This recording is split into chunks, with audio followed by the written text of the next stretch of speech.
1,000 horses storming the gates, knocking all the walls down, shaking everyone awake. To underestimate our strength would be a huge mistake, kinda like floodgates when they break. We're witnessing the turning of the tides, the veils lift, the breaking of the spell is the paradigm shift. This talk would more aptly be named Why We Are Living in a Post-Constitutional World That Is Taking Us from Socialism to Communism. And I'm going to start with just the question that is more important than even the facts about September 2001. Chinese words that are not going to mess up our streaming ability here. So the more important question with that is why? Why would they do this? Why did that happen when we have the best intelligence in the world, when we have the best military in the world, when we know everything before it happens, essentially, as far as any kind of conspiracy or anybody who could sabotage the bigger plan? When you have that ability, why would you let this happen, you know? Well, the answer to that is to get us into this post-constitutional world. In a post-constitutional world, the president can make executive orders amongst other various,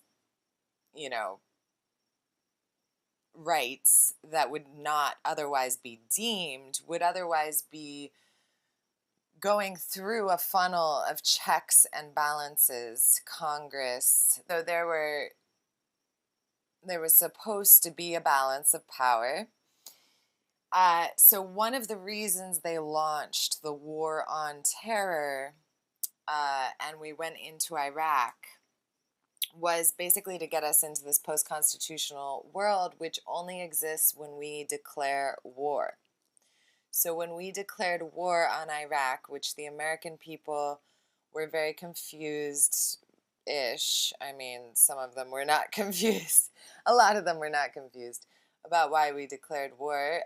Some were in denial, and some were confused. But a lot knew what was going on, when it was going on. And mind you, the terrorists that attacked us on that day were Saudi Arabian royalty's kids. Not in Iraq, not in a cave in Afghanistan. No, none of the above. So that was the beginning of a big gaslighting, okay? We were totally gaslit, lied to. So here we have the billions of dollars, 908 billion, World War II, big decline. Then we have an incline with the Korean War, Vietnam.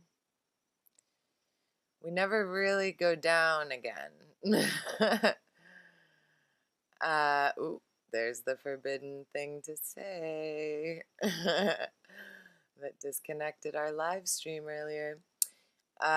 So in this time, the Gulf War is all that's listed, but in this time we also we did regime changes in Chile, Honduras. I guess Honduras is more over here. Let's see, Haiti, just so many countries. I'm sorry to all the people who I am not mentioning. It's not out of disrespect. So up until, the last 10 years with Obama going into Syria, Libya, Yemen, Turkey, Gaza Strip, and others. So here's another graph.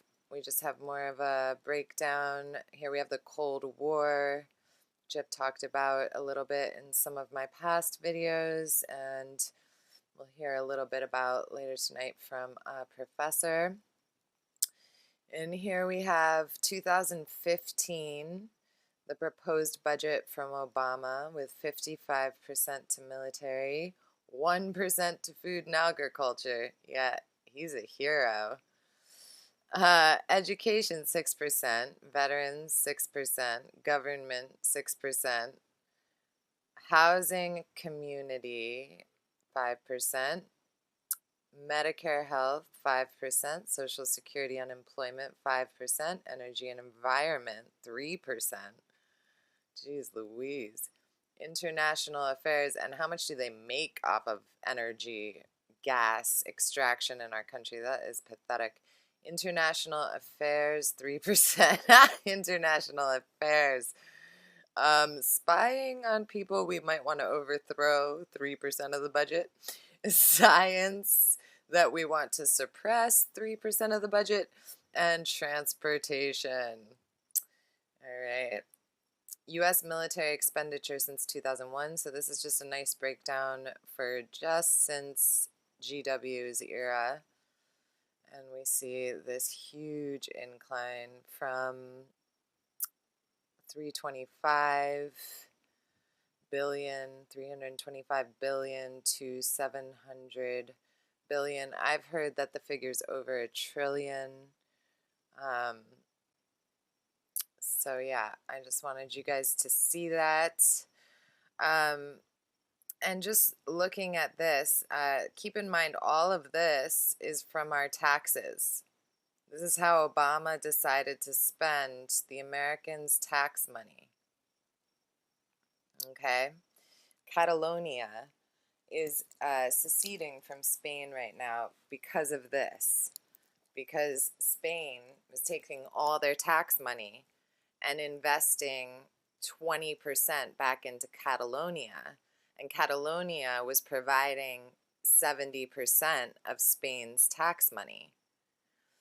So Catalonia was like, you know, we don't want to do this anymore. And so that's what, if you've heard the talk about California and some other places that have discussed secession, you know, this is what causes secession, and this is what caused secession when we broke away from England. Oh, why 9/11? The reason is because we needed to be in a post-constitutional, officially declared war scenario so that our federal government could continue to chip away at our civil liberties, aka our constitutional rights. One of the ways this was done was through, and this is just a great example of how it's really done across the board. Things like the Patriot Act, which are disguised in a lingo that sounds like it is pro-constitutional rights, pro-civilian, and actually a bill that takes away our constitutional rights, allows us to be surveillanced for no reason, and gives undue, you know, and this is also an example, like, okay, under the Patriot Act, under GW, all right, one of our constitutional rights is habeas corpus. Habeas corpus is basically says that you can't be arrested and held without charges. So there have to be charges to arrest you. So you can't just be arrested for nothing. And furthermore, you can't be held without you have the right to a speedy trial. You can't be held just to be held. You can't be locked away and said, oh, we don't feel like having your trial. Okay? So GW, and this is a good example of how the chipping away at the civilian rights continues from administration to administration. So GW was a Republican, and he took away habeas corpus for anyone who was not a U.S. citizen. So this was a big deal. At that time, my boyfriend was Chilean, and His family had all gotten the correct papers filed in time. However, he was too old to file with them, and they wanted to charge him individually, you know, $20,000 or whatever it is, and put him through the whole process individually. And he was quite scared at that time that he basically could not get in any trouble. He couldn't get arrested. He couldn't have a run-in, yada yada, because all of the sudden, illegal people were not protected, did not have rights, essentially. Okay? So Obama took away habeas corpus for the American citizen. So that, and it has happened, that actually there was an African-American man, a young man, maybe under the age of 18 or just right around there, who was held in a maximum security prison in New York. It was one of the secluded prisons that they take essentially terrorists and people that they, like really bad people to.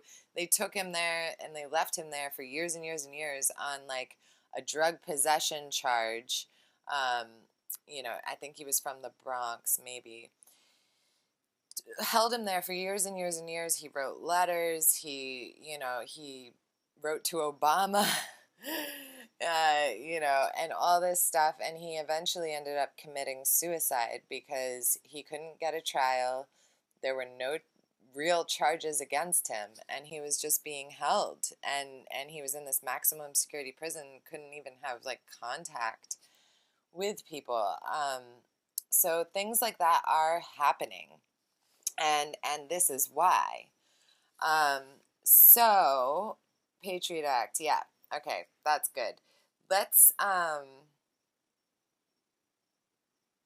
go into a little clip of Obama. So now that I've explained a little bit about this, I want you to see, this is why those of us who voted for him in 2008, this is why we voted for him. We didn't vote for him, maybe some people did, but those of us who voted for him for a reason other than he was black, congratulations, you're an actual living human being. So those of us who didn't just vote for him because he was black, actually voted for him because he said he was going to do the things that the American people wanted him to do. So here's a clip of this. And the Democrats have promised to, add all of these provisions that would allow government officials to continue to fight their so-called war on terror without trampling on constitutional rights. And they failed to do that. And I mean, you go back to, campaign events even from 2006 and beforehand, and this was a key point of, many Democrats, a lot of these folks who are in office talked about how they want to change the Patriot Act and take away some of these controversial provisions. And candidate Obama was actually no example. I think we have a clip about that. I will provide our intelligence and law enforcement agencies with the tools they need to track and take out the terrorists without undermining our Constitution and our freedom. That means no more illegal wiretapping of American citizens. No more national security letters to spy on citizens who are not suspected of a crime. No more tracking citizens who do nothing more than protest a misguided war. No more ignoring the law when it is inconvenient. That is not who we are. But look, Lucy, Barack Obama and the Democrats are in power. So if they had to pass this act, then why couldn't they just put those civil rights provisions in there that they championed all these years? That's a great question, Dina. I think the official version is that the Senate Democrats didn't have enough votes to overcome a Republican filibuster. But what's underlying this is a political concern. Democrats didn't want to open themselves up to attacks by Republicans who would say, Democrats are weak on terrorism and they're trying to impede the safety of Americans. And I think this actually contradicts the majority attitude by most Americans. CNN on Friday released this major national poll that questioned people about what their biggest concern is, what is the biggest threat to Americans on democracy and civil liberties, and they said it's the federal government. So if the Democrats really wanted to tackle this issue and were fearful of paying the price at the polls, I don't think this would have necessarily cost them their jobs at the polls.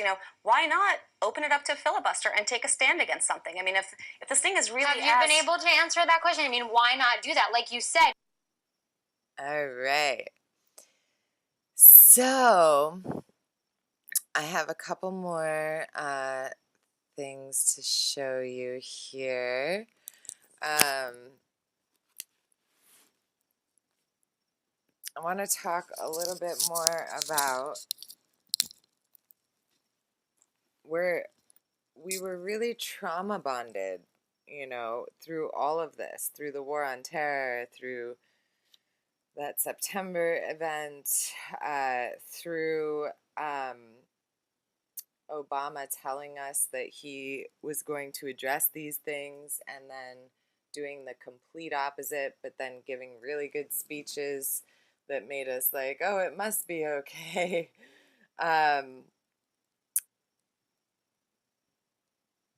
So next, I just want to talk about a little bit about socialism. So as I've mentioned before, first of all, we are socialist. The pie that I showed you here, okay, so this is all our tax money. What socialism says is that we are going to essentially take money from the masses and redistribute it.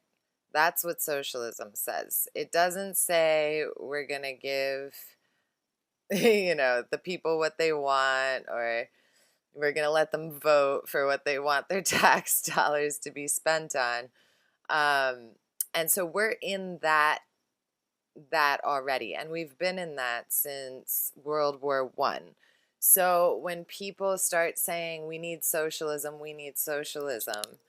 how much more socialism do we need?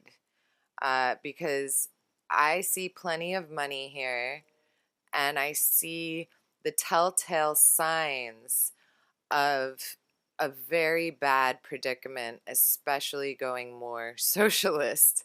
And let me give you some examples, real-time examples you can go look up on why. Right now, we can see examples of this in Chile versus Venezuela. Venezuela has one of the best, one of the largest oil reserves of definitely South America, but in the world almost. They have a very corrupt socialist government that's taking all their money essentially. And what happens under socialism is that, and then we're going to compare Venezuela to Chile, okay? And Chile has a free market, and basically the difference between a free market and socialism. We can actually look at examples of this in our society. Recently, net neutrality was not lost, so don't panic. Net neutrality was removed from Title II, where it was placed in 2015 by Obama. When net neutrality was placed on Title II made it a socialist thing. It made it regulated by the FCC. It made it completely owned by the cable corporations. So no longer could you, Joe Schmo, set up your little internet server business. Prior to 2015, we had a lot more options. You could get satellite, you could get this, you could get that, you could get, and then it all went to broadband and cable and modem. While in the rest of the world, they have much higher tech internet, like Japan is a great example. And I think the UK too, but they don't plug into anything, like it's all, they have completely different technology, and modems are like dinosaur to them. So one thing that what this did is it opens up the free market, which means people can start their own businesses, which means the industry will be innovated, which means the costs will come down because there will be a whole bunch of competition. When a government takes a program and socializes it, there is no more free market. There is no more competition. And all of our internet stayed at a really high price for those years. And now watch, this year you'll see a big dip in the internet price.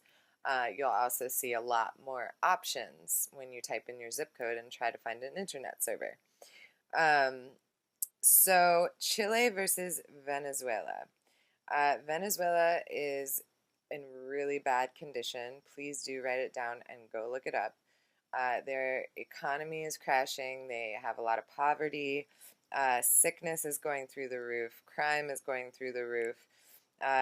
Murder is going through the roof. The cost of living is going through the roof. Dirty water is going through the roof. They have 70% unemployment.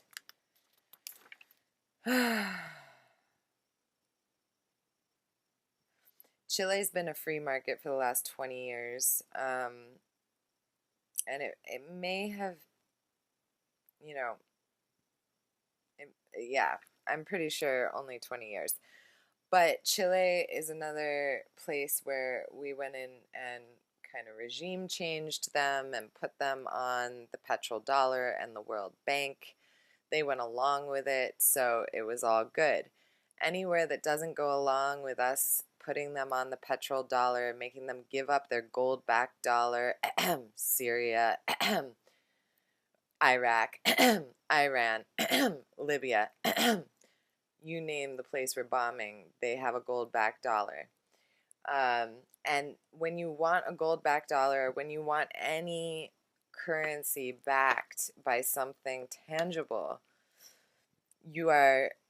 that is a nationalist move. It's a sovereignty move. It's a move to give you the rights over your, not only the rights, I'm not good with currency stuff, but if you buy into the World Bank, you buy into whatever their economy does, as opposed to staying local in your own economy, backing your money, not having all this money floating around that's like essentially non-existent and just printed.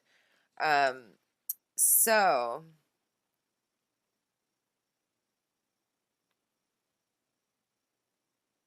okay, it's not 70% unemployed, excuse me. It's 70% in Venezuela are under the poverty line. 50% right now in the United States are under the poverty line. Those of you who have heard of the Bolshevik Revolution, which happened in Russia,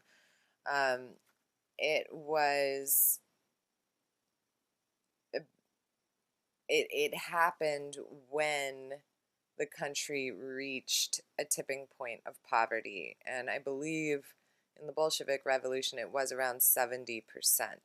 I want to share this awesome professor I just found, and his name is Anthony Sutton. This is an older recording, really awesome stuff from California State University. He was also a researcher at Stanford University, Hoover Institution. So he talks about all of this stuff, and just try to take some deep breaths. It's definitely not the most fascinating or riveting things, and it's hard to follow. But I just gave you some information, so I would just not try too hard. When you hear a little something that sticks out, write it down perhaps, but otherwise try to take in the meaning of what he's saying and not to get too stuck on, trying to understand everything. Like, just keep going with it, and you can always watch it again later. Getting back to the Bolshevik Revolution. The ironies of it is that both Lenin and Trotsky were in exile, one in Germany, one in the United States. Tell us about who helped them get where they were going to make sure that revolution was pulled off. Well, let me summarize about 4 chapters into 4 minutes. Trotsky was in New York. He had no income.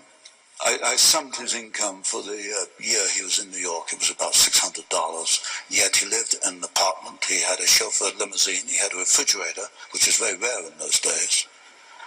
He left New York and went to Canada on his way to the revolution. He had $10,000 in gold on him. He didn't earn more than $600 in New York. He was financed out of New York. There's no question about that. The British took him off the ship in Halifax, Canada. I got the Canadian archives.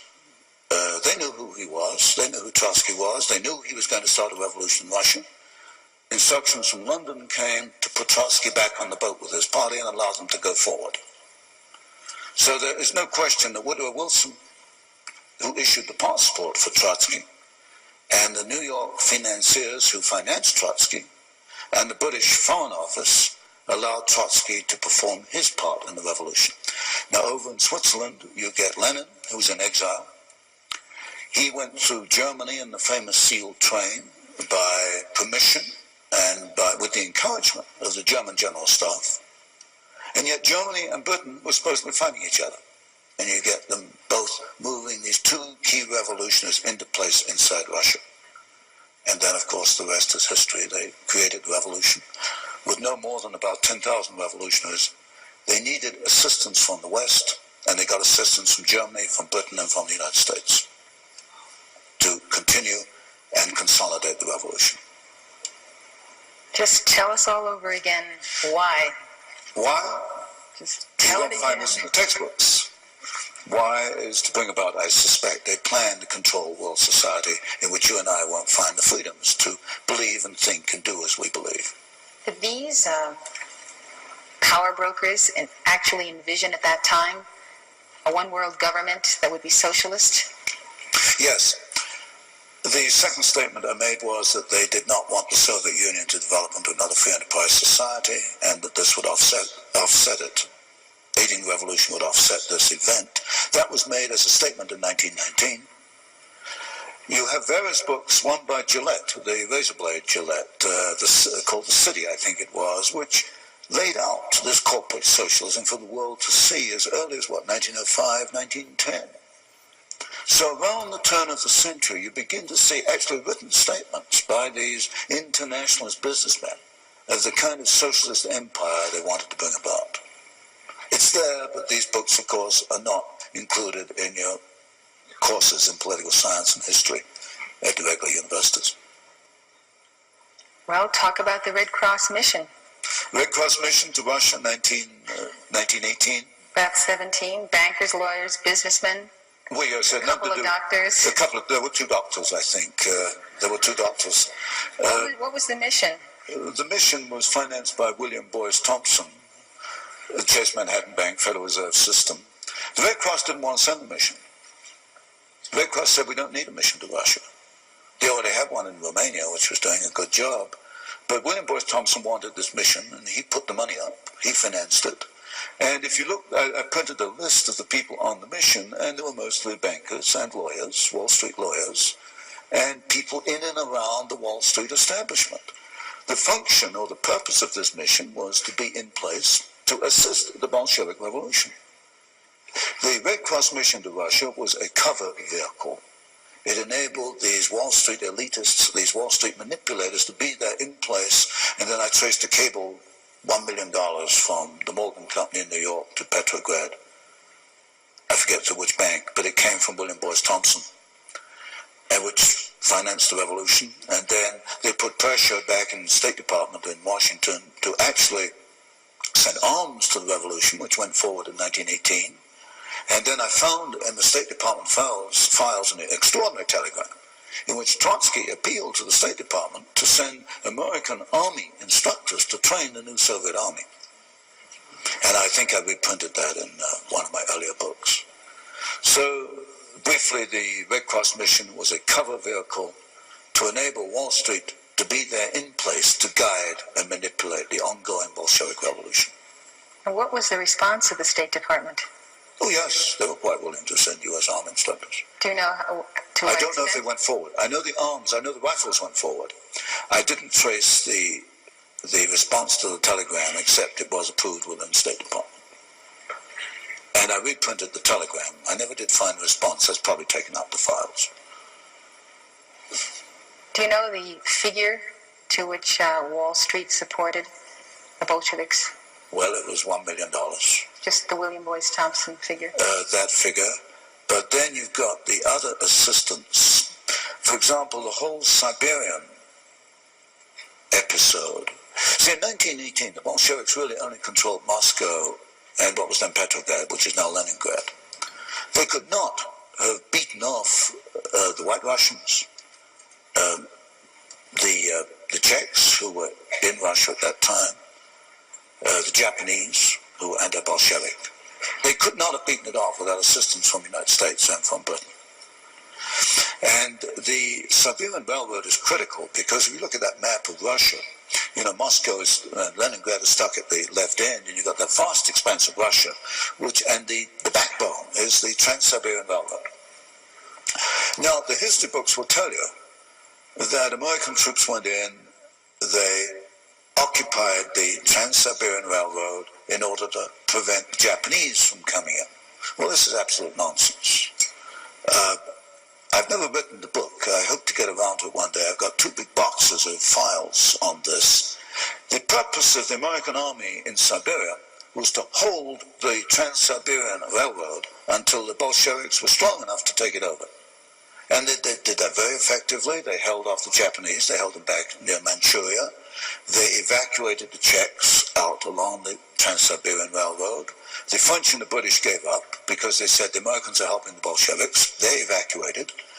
And in one of these books, I reprinted a little clipping from the New York Times of, I think, 1919. Finally, the Bolsheviks got to Vladivostok, right at the far end of Siberia, near Japan, in which the local commissar addressed the American army and thanked them for aiding the revolution. And that was in the New York Times, and I reprinted it. Now, this is totally contrary to everything you find in the textbooks. The textbooks say we went into Siberia to at least be neutral, and I suppose most people would assume we went in to stop the Bolsheviks. We didn't. We went in to help the Bolsheviks. There's no question about that. There's no question that they could not have consolidated their revolution without the capitalists. Absolutely not. Absolutely not. They had too many enemies. Not only outside enemies, the White Russians. The Ukrainians themselves were not particularly happy. All your ethnic groups in Russia were not particularly happy with the Bolsheviks. They could not have won without Western assistance. There is no question about that. Then they were starving. The factory, they couldn't operate the factories because the Bolsheviks shot all the managers and the technicians. Either that or they left Russia. The factories were closed down. Russia was starving. By 1922, Lenin himself said the end has come. They had no food. They had these closed down plants. The plants were not destroyed in the revolution. That's what the textbooks will tell you, including Kennan, the State Department expert. He says the Russian factories were destroyed in the revolution. They were not destroyed. Why? Because I've seen the photographs after the revolution and right in the Hoover Institution Tower. There are these massive boxes of photographs of Russian industry after the revolution. They could not operate the plants. So what do we do with Averell Harriman and the Chase Bank and National Bank and our old friends on Wall Street? They go in there. And, of course, the Hoover mission to feed Russia.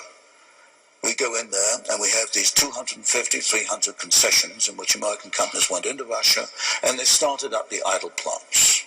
Averell Harriman took the manganese concessions, Armand Hammer, Occidental Petroleum took the pencil factories and the asbestos plants.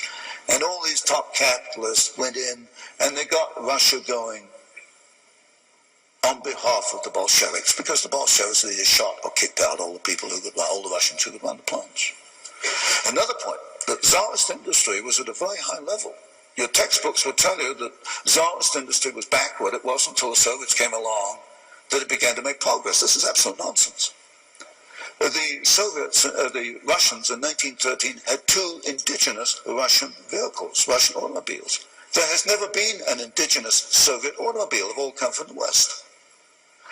The Tsarist Russians produced an airplane in 1916 with a wingspan longer than the 747. This is not known today. It's just wiped out history. Technologically, the Tsarist Russians were at least on a par with the rest of the world. They only began to decline when the Soviets took over. And then you've got the long history from that point onwards, how we got the first five-year plan, 1929, 1933.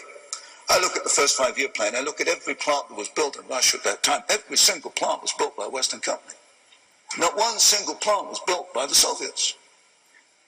You name any plant, if there are any Russians here from way back, you name any plant in the first five-year plan, and you know as well as I do who built it. It wasn't the Soviets, it was a Western company. And you run down the list, Caterpillar tractor. There are more Caterpillar tractors in the Soviet Union than there are outside the Soviet Union. Ford Model A, Ford built the Gorky plant. And as soon as the Ford engineers left, they started to turn out military vehicles. You name it, in the first five-year plan, every single plant was built basically by American companies, but a lot of British, French, and German and Japanese were in there too. Then the second five-year plan in the 1930s was a duplicate. They tried to copy the first five-year plan with their own resources. They fell flat on their faces, and they had to come back to the Western companies for assistance to duplicate the plans put in the first five-year plan. And for example, I was in Douglas Aircraft Company. They let me into their files, and it was amazing the detailed assistance given by Douglas Aircraft. They bought one DC-3, and then they bought a DC-3 in sub-assembly and all kinds of duplicate spare parts to get the thing going. And then we've got that story, I don't know how much detail you want, which continues right up to today, July 1, 1987. And you mentioned, I think, this morning, the Toshiba and the Toshiba Japanese plant and the Norwegian company, a government-owned plant, which provided the milling machines which enabled now the Soviet submarines to be 10 times quieter than they were before, and that's going to cost us $4 billion so that we can offset what we have given them. And this stupidity has continued stupidity in my sense. From the viewpoint of a Wall Street capitalist, I guess it's smart business. This has continued for 60 years. And this supposedly by our allies, but this is not the people of Japan and Norway. No. This is, again, the internationalists. It's the internationalists. Toshiba represented on the Trilateral Commission founded by David Rockefeller in 1973. It's your top corporate elitists, your top corporate establishment attorneys, your top politicians. Senator Mansfield once said, you don't get along unless you go along. Just a little, I think one more thing I want to show you before we watch that. I just wanted to reiterate that whether right or wrong, or it works or it doesn't work, the idea of the free market is that we don't have Target, we don't have Walmart, we don't have... The day the corporation was born, the corporation is unconstitutional. And I'm going to do an episode on that. But the free market was intended so that these huge corporate powers could not monopolize and enslave us to essentially be worker bees, so that we would actually own everything in our community, and we would all contribute actively to community, and there would be a need for us to contribute to community, and it wouldn't be like going to work for this huge corporation. I mean, look at everybody who goes to corporate jobs, especially anything on minimum wage or, $10 an hour, which it's crazy that is not our minimum wage. So, anybody on, basically less than a living wage, you can't make ends meet,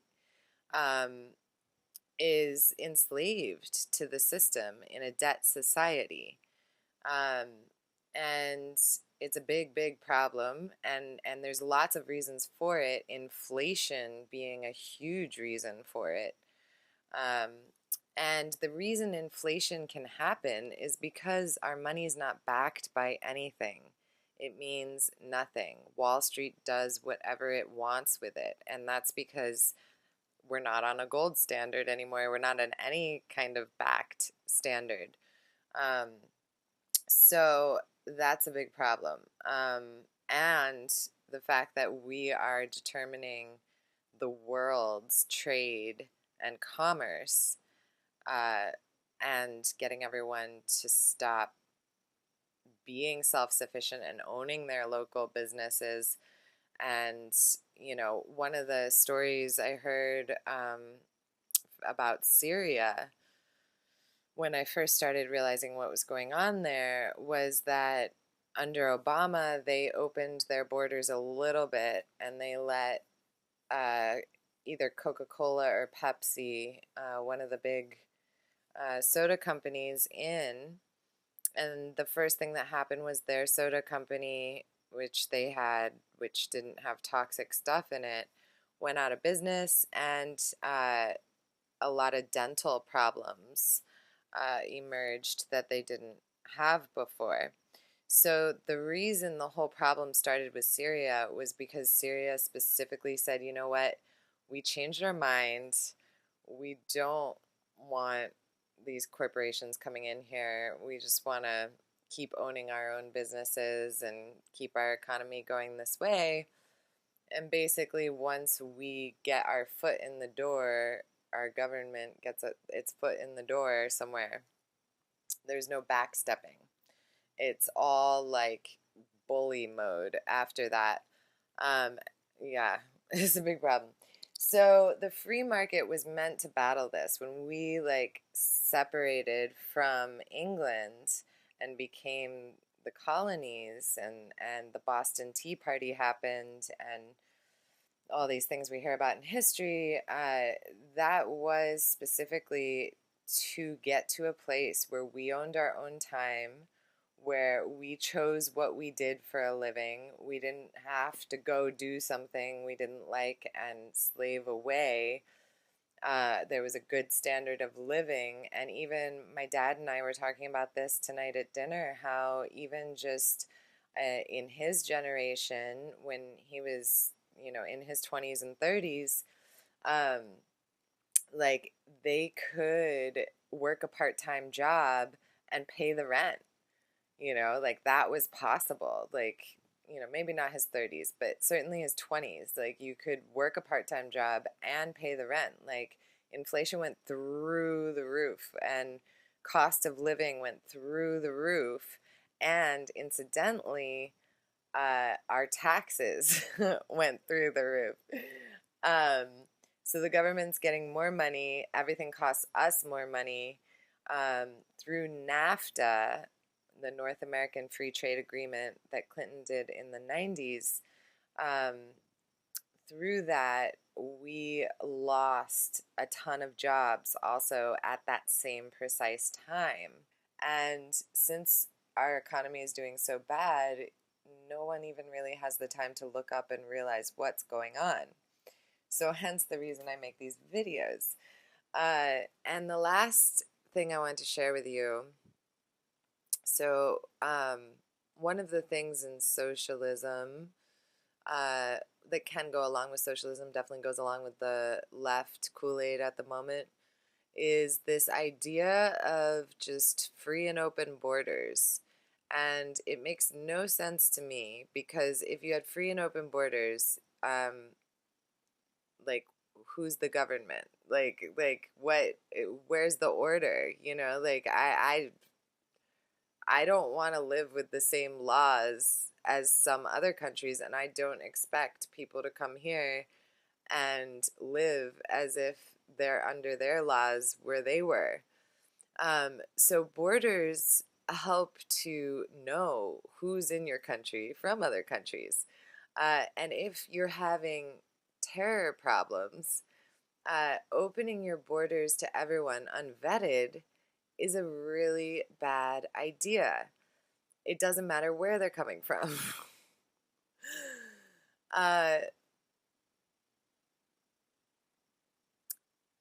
right now, what's happening in Europe is that they do have open borders to refugees from anywhere. A few countries are completely open, and they're having terror attacks left and right. I'm about to share a testimony from a cop in Sweden, and my heart goes out to the Swedish people who yesterday had two bomb terrorist attacks. One was a grenade thrown through a window.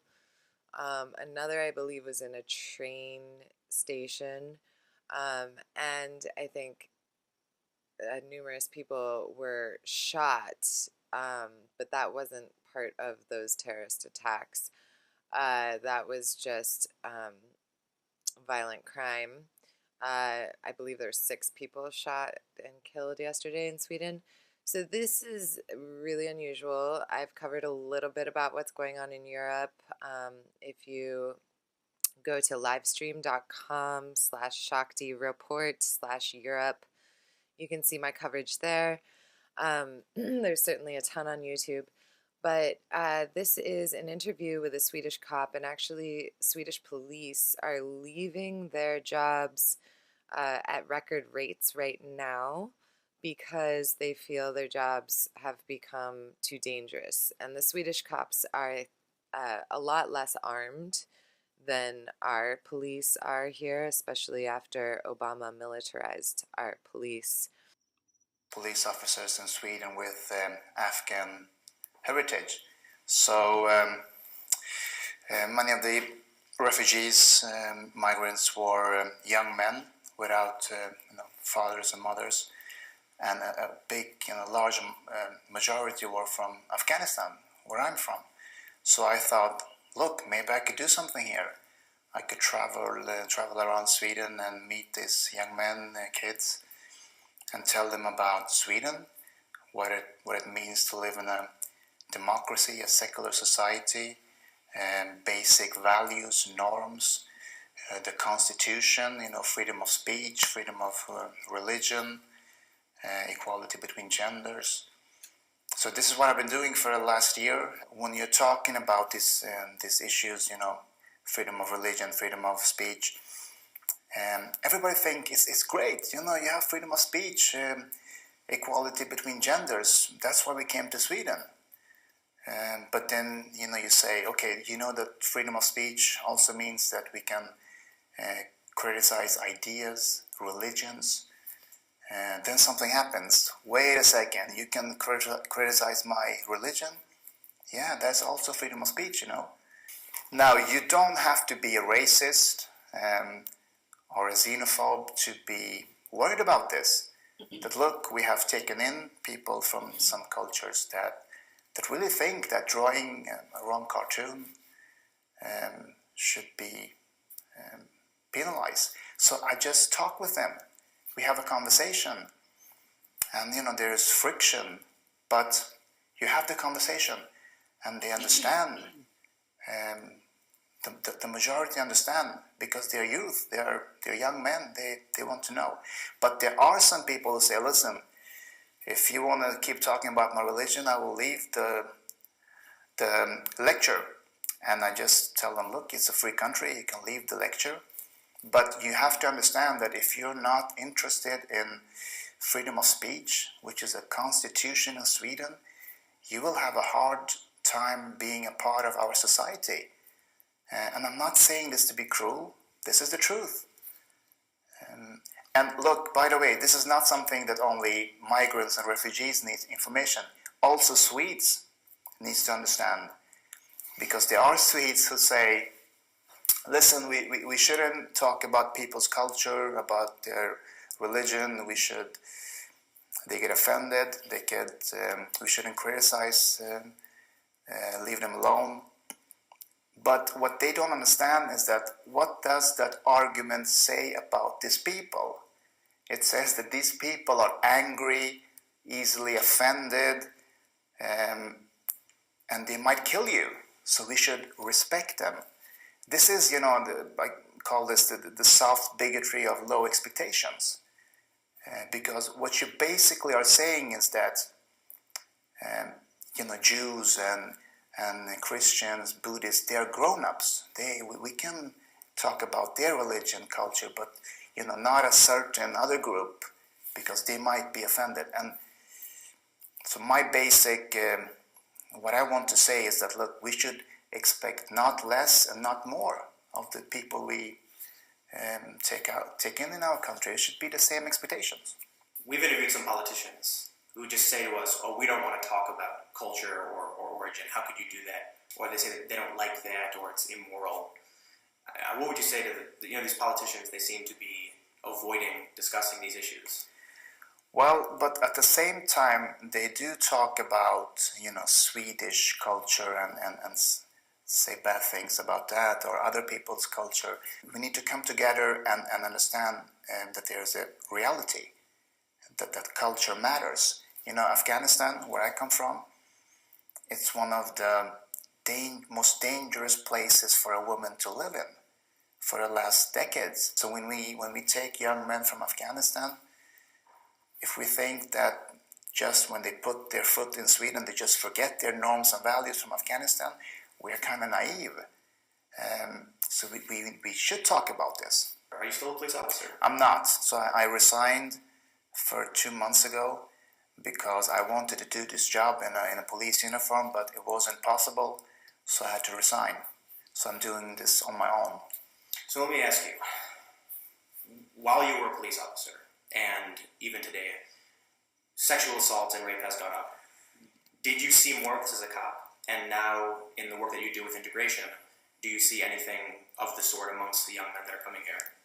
We have had some issues in our swimming pools, in our concerts at the summer, with these kind of... it is a new phenomena where young men in group are harassing young girls or women. There's no reports of this in Sweden before. And I always say this, the majority of these young men I meet are fantastic. They want to learn about Swedish culture, they want to learn the language, they want to open companies. They're good people, but you have a minority, a clique, but it is a significant clique who does significant crimes, and it has significant consequences in society. So I'm trying to have two dialogues at the same time to show the good parts, because look, they are fantastic, they want to do stuff, but we also have some issues.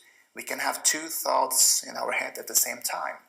But this has not been possible in Sweden for decades now. We are so afraid to say that everybody's bad, so we don't want to talk about the problem at all. So we just, you should be silent. This is my view. So we have to say, look, this is the reality. The reality is not Donald Trump on Fox News, but the reality is not either the Swedish politician who say everything is fine. The truth is somewhere in the middle, and we have to find that middle ground, and then we can do something about it. I think that people have been longing for this discussion. I think that in Sweden we have always thought that if good integration is jobs and a home, then you're finished. Well, I disagree. I think it's more. It's more about values and norms, that you understand the constitution, the basic laws in Sweden. Freedom of speech, freedom of religion. If you understand these things, you will much easier be a part of the society. Look, I come from a Muslim family. I celebrate Eid. I fast sometimes, but no, I don't pray 5 times a day. Maybe you could say I have a traditional Muslim, but no, I'm a part of a secular society, and yeah.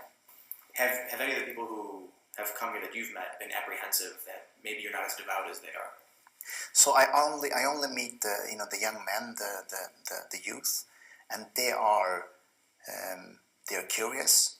They want to know about society. They are in an age where their norms and values is not 100%, so you can talk to them. I think it's more difficult with grown-ups. So no, it has happened because they look at me and they say, look, he's a police officer, he's well integrated in society.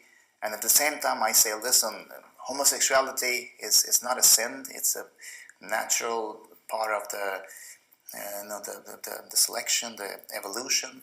And they can say, whoa, but you're from Afghanistan, you should think that it's a sin like I do. Well, no, I don't. And we have a dialogue. It's amazing. It's incredible. So now the harder political question. Do you think that Sweden can handle the amount of refugees they've brought in so far? Well, then you have to ask the question, have we succeeded with the integration process before 2015? And if you say yes, then you're not really a part of the reality, because we have some issues. Look, we have to be honest, we have some issues. But if we start to talk about these issues and say, look, we have some problems. Yes, of course I think. This is what I'm doing now. If I wouldn't believe that we can succeed, I wouldn't be doing this. This is why I'm doing this. Do you think Sweden has a moral obligation to just take in as many refugees as possible? Look, we should help refugees, but you need to have a plan. You must have a plan if you want to help people. And in 2015, we didn't have a plan. When I started to calling the cities in Stockholm 1 year ago and said, listen, I'm a police officer in Sweden. I can come and meet these kids and give them information about the laws and values and attitudes. They said, listen, right now we're trying to find them homes and food and beds. We don't have time for integration. So you just have to wait. And it shouldn't be like that. You should give them proper information in the beginning. And that didn't happen in 2015. Donald Trump was making reference to a perceived increase in crime in Sweden. Do you think he was right to say that Sweden has crime due to their immigration? There was a study in 2005 that migrants or people with other heritage were more represented, but there haven't been any studies since that. So the problem now is that people are speculating. So maybe we need another report. We spoke with the mayor of Södertälje. She said, I just don't want to think that way. Well, I saw that interview when she said that, and that is what we have been doing for the last decades. And at the same time, we are wondering why some, far-right parties are being larger and larger. And if we don't understand that, we need to wake up. Look, there's a way forward. But we have to be united and we have to agree on what the reality is, because right now it's too polarized. There's the Fox News and Donald Trump version, and there is the other version that everything is fine, we have no problems, but the truth is in the middle. I just love what this Swedish cop had to say. I think it's just so grounded and true. There is a problem. It's not the end of the world, but we can't pretend that there is not an issue. And I love his approach, how if we can agree that these are the laws of the land and we have the freedom of speech here and you can't, this is really disturbing, you guys. I don't know if you know this. But most of us know about the horrible process where women are basically their clitoris is cut off, and this is a practice in extreme Islam. Well, this practice is taking place in our country in numerous states under the guise of spiritual enrichment. So these are the problems with bringing people here and not letting them know that their spiritual enrichment ceremonies may not actually be legal in this country, and they may have to stop practicing them if they want to come here. And if we don't lay down that barrier, that's disgusting. I'm sorry, but I don't want any of the extreme practices. I don't care what religion they are. I don't want any of the extreme practices. You know, there may be stoning in the Bible, but we don't allow stoning. A lot of people here praying for a radical change. A lot of revolutionaries doing radical things. Once you see through the facade, you're never the same. In a different view